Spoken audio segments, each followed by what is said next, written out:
ना उसको लगा गधा अच्छा लगेगा मेरा, गधा के गले में। कुछ दिन बाद एक जौहरी वहां से निकला। जौहरी ने ध्यान से देखा, राम राम राम राम, गधे के गले में हीरा करोड़ों का।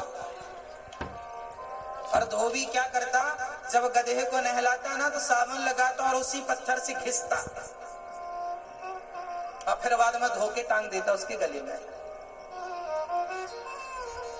जौहरी ने कहा ये तो हीरा है।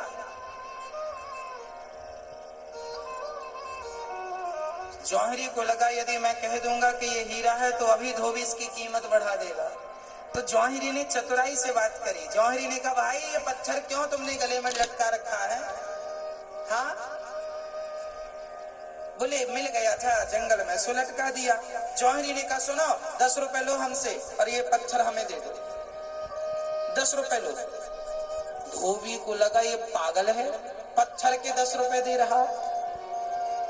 धोबी ने मन में विचार किया, पत्थर के 10 रुपए, हमें तो दूसरे पत्थर मिल जाएंगे, पर ये तो बड़ा बेवकूफ है। अच्छा, धोबी उसे बेवकूफ समझ रहा है। 10 रुपए लिया, पत्थर दे दिया। अब सब देखिएगा, जैसे ही वो हीरा, वो पत्थर जौहरी के हाथ में गया, वैसे ही पत्थर टूट करके टुकड़े टुकड़े हो गए। जौहरी ने कहा, वाह रे हीरा, तू अभी गधे के गले में था तब तो टूटा नहीं, साबुन से घिसता था गधे को तब तो टूटा नहीं, और मुझ जौहरी के पास आया तो टूट गया। तब टूटे हीरे से आवाज आई, जौहरी ये तो गधा था और ये तो धोबी था, इन्हें तो पता ही नहीं था कि मैं कौन हूं, पर तुझे तो पता था कि मैं हीरा हूं। इन्हें तो यही नहीं पता कि ये कौन है, वो तो पत्थर समझ रहे थे। उन्हें तो पता ही नहीं कि मेरी कीमत क्या थी, पर तुझे तो पता थी। फिर भी तुझे पता थी कि मेरी कीमत करोड़ों है, फिर भी तूने मेरी कीमत केवल 10 रुपए लगाई।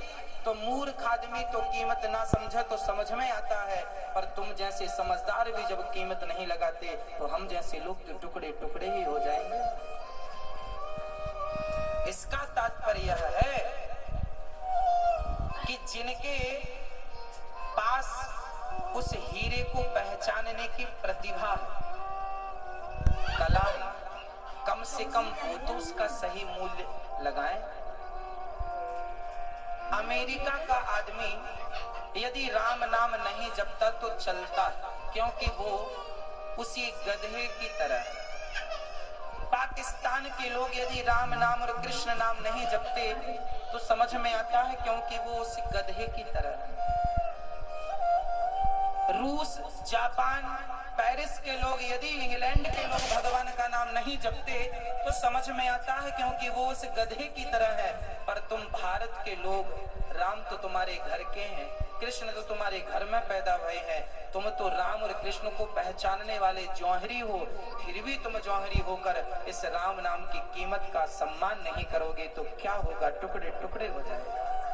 तुम ही भजन नहीं करोगे, तुम ही सत्य को नहीं फॉलो करोगे, तुम ही संस्कारी नहीं बनोगे, तुम ही वेद पुराण नहीं समझोगे, तुम ही रामचरितमानस को नहीं समझोगे, भागवत महापुराण को नहीं समझोगे, तो किससे अपेक्षा है? तुम ही इसका मूल्य नहीं पहचानोगे तो कौन है वो जिसका मूल्य पहचानेगा? हाँ, इसलिए परमात्मा गधे के भी और धोबी के अंदर हीरे को पहचानने